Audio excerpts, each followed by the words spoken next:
Assalamualaikum warahmatullahi wabarakatuh. Apa kabarnya anak-anak semua? Semoga selalu dalam keadaan sehat ya. Jangan lupa untuk selalu mencuci tangan menggunakan sabun, menggunakan masker, dan tidak keluar ketika memang keadaan tidak penting ya, dan jangan berkerumun.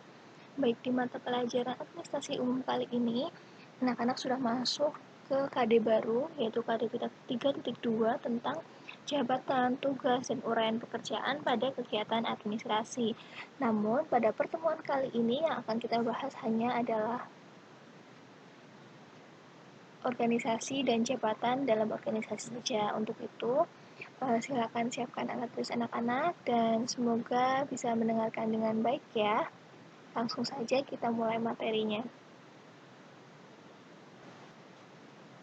Baik, yang pertama yang akan kita bahas adalah tentang organisasi. Jadi sebelum kita bahas atau mempelajari tentang jabatan di dalam organisasi itu apa saja sih? Nah, kita harus tahu dulu pengertian dari organisasi itu sendiri.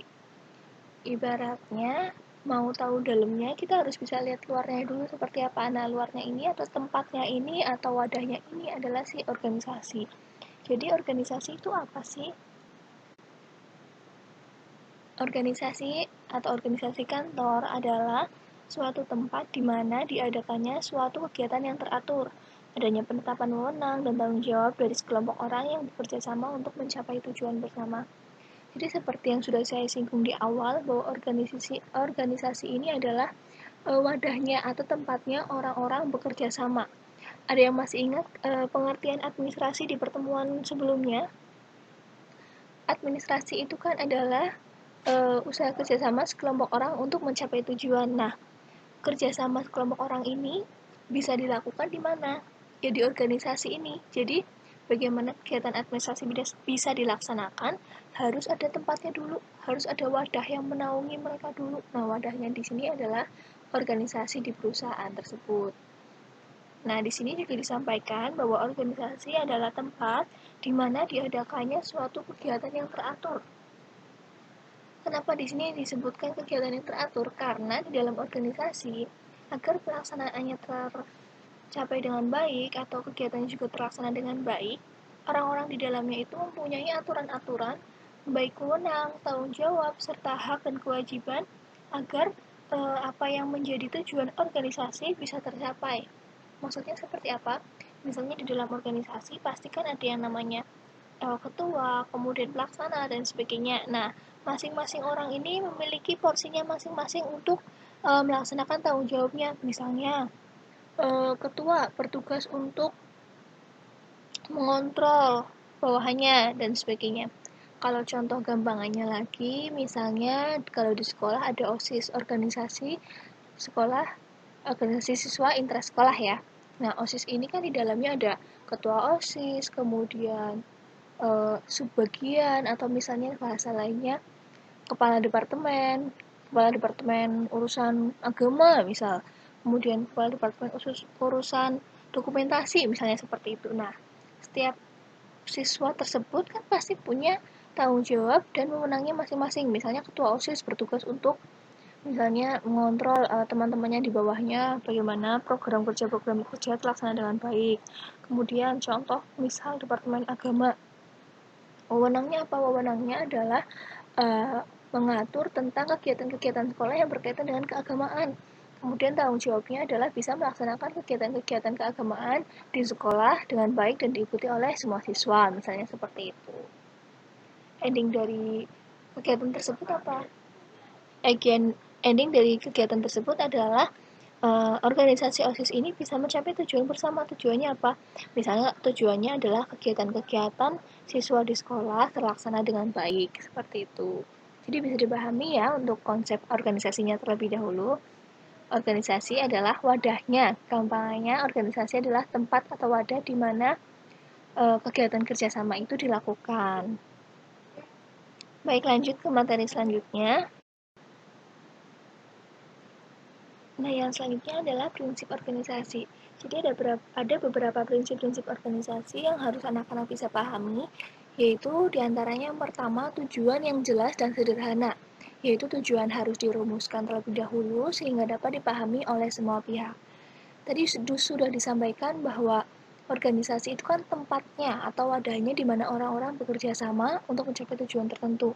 Nah, bagaimana bisa mencapai tujuan tertentu yang ingin dicapai tersebut kalau semua orang nggak tahu tujuannya? Jadi, sebelum kita bekerja sama, orang-orang tersebut di dalam organisasi harus tahu tujuan kita itu apa.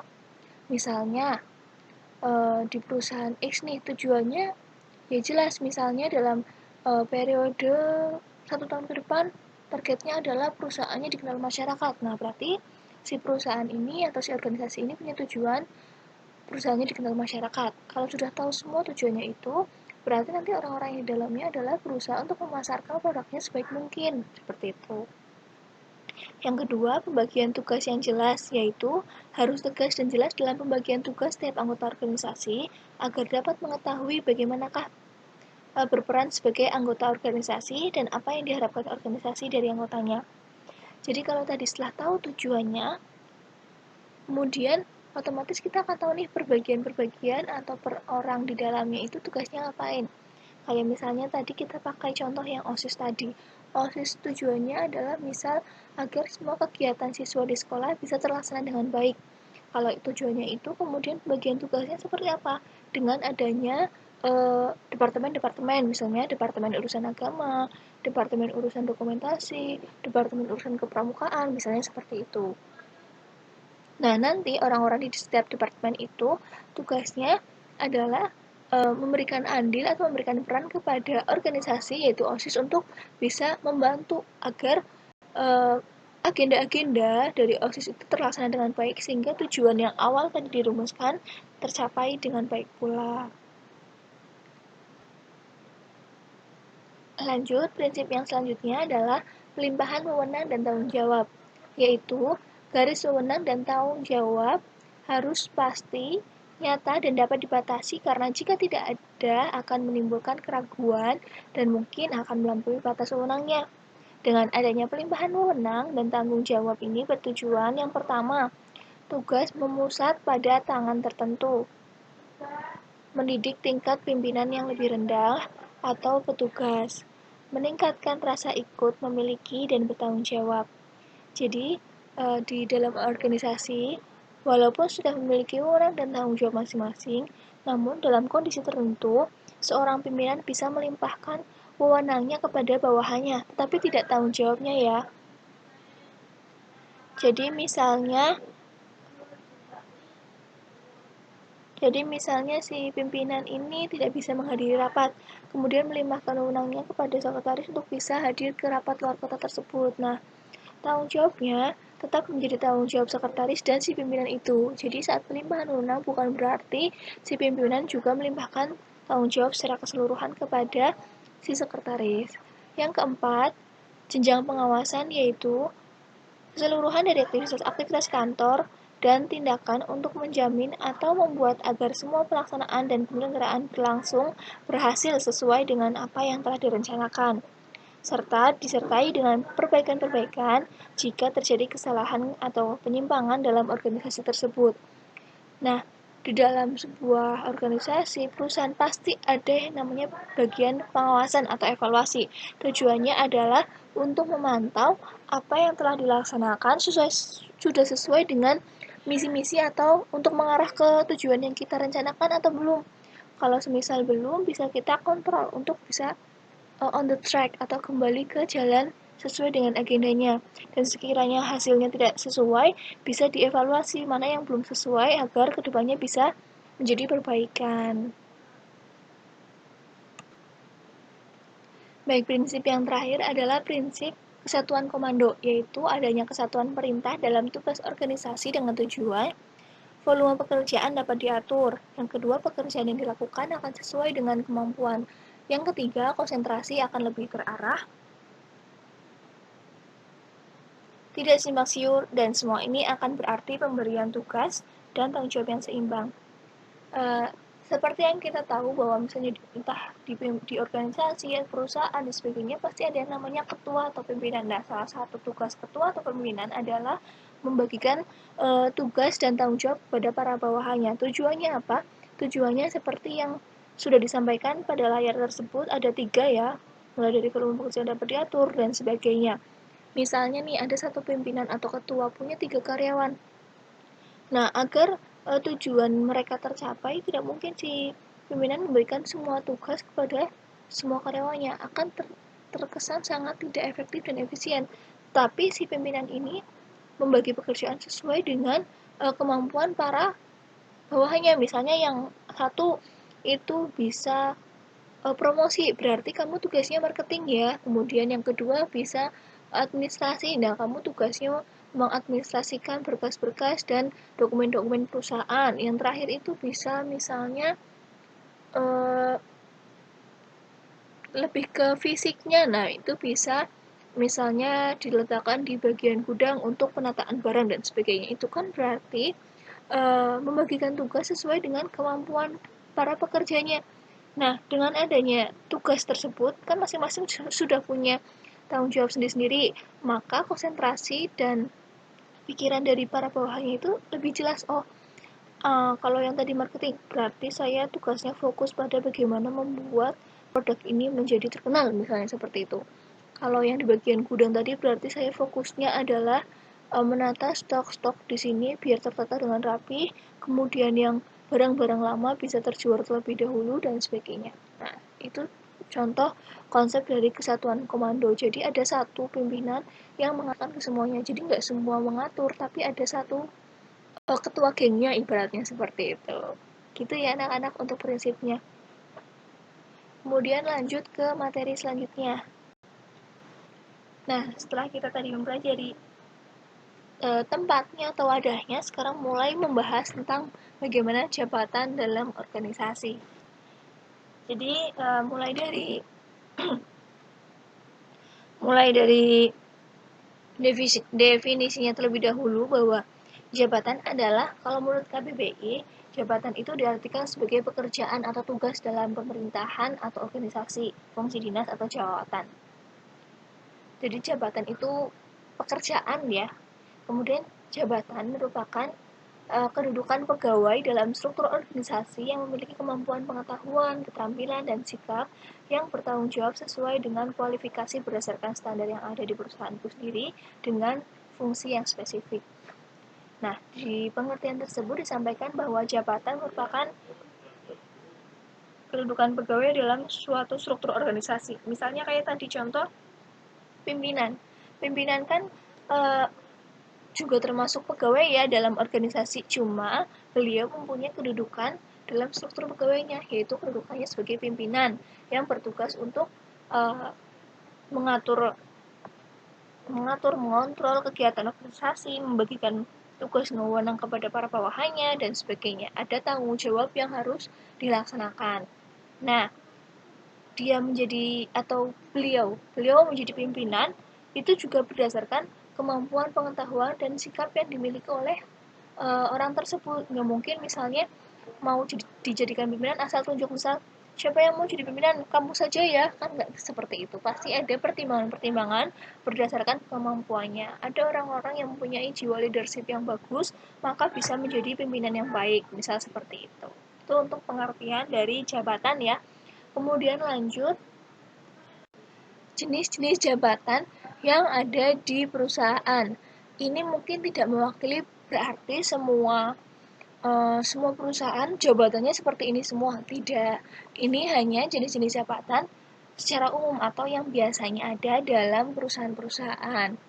Kalau dilihat pada era sekarang, jenis jabatannya pasti beda-beda, bahkan namanya pun sudah mulai beda-beda, ada yang campur dengan bahasa Inggris dan sebagainya. Nah, yang kita pelajari kali ini adalah secara umumnya saja, secara sederhana, jabatan-jabatan apa saja yang ada di organisasi atau perusahaan. Yang pertama adalah pimpinan kantor, yaitu orang yang memantau dan bertanggung jawab terhadap kelancaran aktivitas kantor secara keseluruhan. Nah, pimpinan juga bertugas mengatur pembagian tugas pekerjaan personil, mekanisme kerja, dan perlengkapan kerja kantor yang sesuai. Ini contohnya sudah saya singgung tadi di awal ya. Kan tadi tugasnya adalah bertanggung jawab terhadap kelancaran aktivitas kantor. Termasuk juga pimpinan itu mengatur pembagian tugas pekerjaan, seperti yang contoh tadi, yang pimpinan punya 3 karyawan, satu untuk marketing, satu administrasi, satu bagian gudang, seperti itu. Itu adalah contoh pembagian tugas pekerjaan personil. Lanjut ya. Yang selanjutnya adalah staf atau pembantu ahli. Jabatan ini diisi oleh para tenaga ahli yang cakap dan mampu dalam bidangnya. Staf atau pembantu ahli bertugas membantu administrator dan manajer dalam melaksanakan pekerjaan-pekerjaan kantor. Contoh adalah staf simpan pinjam, staf akuntan, staf pemasaran. Jadi yang staf atau pembantu ahli di sini adalah orang-orang yang kompeten dalam bidangnya. Misalnya di bagian marketing, kan orangnya di dalamnya itu pasti orang-orang yang bisa promosi, bisa uh, tahu ide-ide menjual produk dan sebagainya. Nggak mungkin orang-orang yang ada di marketing itu orang-orang yang pintar kearsipan seperti itu. Itu merupakan bagian yang lain lagi, tapi di bagian marketing yang diutamakan adalah orang-orang yang bisa meningkatkan nilai perusahaan, dalam hal ini citranya, nilai produknya, sehingga bisa terjual lebih laris, seperti itu. Yang selanjutnya adalah jabatan manajerial, yaitu orang yang memimpin dalam pelaksanaan pekerjaan dan menjalankan fungsi-fungsi manajemen. Jabatan manajerial adalah jabatan yang memiliki bawahan, contohnya manajer membawahi para staf dan pelaksana. Nah, ini ada kaitannya dengan yang jabatan tadi. Misalnya, tadi adalah para staf marketing, berarti di jabatan manajerial ini pimpinannya adalah manajer marketing yang bertugas untuk menjalankan fungsi-fungsi manajemen dan memiliki bawahan berupa staf-staf marketing. Yang selanjutnya adalah kepala personalia atau HRD, yaitu orang yang bertugas di bagian khusus kepegawaian. Mereka bertugas untuk menentukan tenaga yang sesuai dengan yang dibutuhkan oleh perusahaan. Selain itu, HRD juga mengatur dan mengkoordinasikan hak-hak pegawai seperti cuti, santunan, dan lainnya. Nah, di bagian HRD ini biasanya kalau anak-anak lulus kerja nih, bikin surat lamaran, nah tujuannya itu diserahkan ke bagian ini, yaitu bagian yang ngurusin pegawai-pegawai, yang ngurusin penerimaan pegawai, seleksi pegawai, dan sebagainya, termasuk juga nanti misalnya di perusahaan, karyawan-karyawannya kalau misalnya ikutkan seminar, ikutkan diklat, intinya yang meningkatkan kualitas pegawai, itu yang mengatur juga di bagian ini, atau bagian kepala personalia. Yang selanjutnya, bagian kepala tata usaha atau kepala administrasi, yaitu orang yang menentukan garis-garis besar kebijakan dan tujuan yang harus dijalankan oleh kantor, serta memberikan pelayanan teknis dan administrasi kepada semua satuan unit. Tugas bidang tata usaha ini meliputi perencanaan pelaporan, kepegawaian, ke rumah keuangan, ke rumah tanggaan, keprotokoleran, perlengkapan, dan peralatan kantor. Kalau di sekolah, ini sudah ada jelas sendiri ya, bagian TU yang mengatur semua kebutuhan siswa dan guru, mulai dari misalnya kalau ada yang mau izin-izin lomba, kemudian butuh ijazah, kelengkapan dokumen sekolah, dan sebagainya, yang mengatur ada di tata usaha. Yang selanjutnya, jabatan struktural, yaitu keberadaan jabatan struktural secara tegas diatur dalam sebuah organisasi. Jabatan struktural memiliki beberapa tingkatan yang tersusun dari yang paling rendah. Contoh struktural dapat ditemukan pada struktur kepemimpinan pemerintahan daerah, yakni kedudukan tertinggi dijabat oleh gubernur, wali kota, atau bupati, sedangkan kedudukan terendah dijabat oleh sekretaris lurah. Nah, di jabatan struktural ini adalah jabatan-jabatan yang secara tegas ada aturan dalam organisasi. Kayak misalnya seperti contoh, ada gubernur, bawahnya gubernur, wakil gubernur, bawahnya lagi misalnya ada sekretaris daerah, dan sebagainya. Itu ada jelas, ada hierarki, ada strukturnya yang jelas mulai dari atas sampai ke bawah. Beda lagi dengan yang selanjutnya, yaitu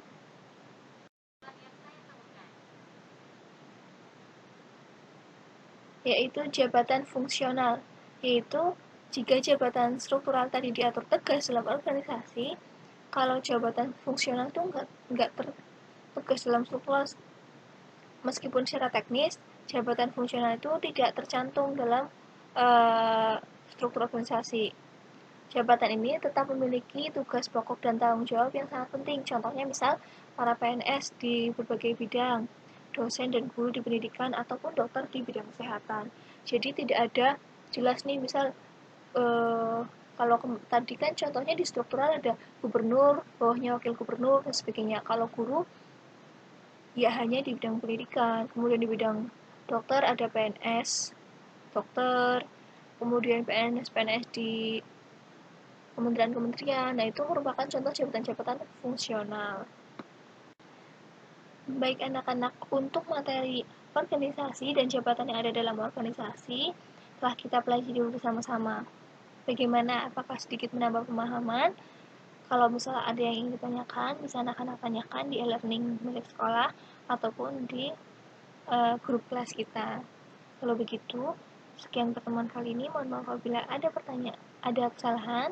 Semoga bermanfaat. Wassalamualaikum warahmatullahi wabarakatuh.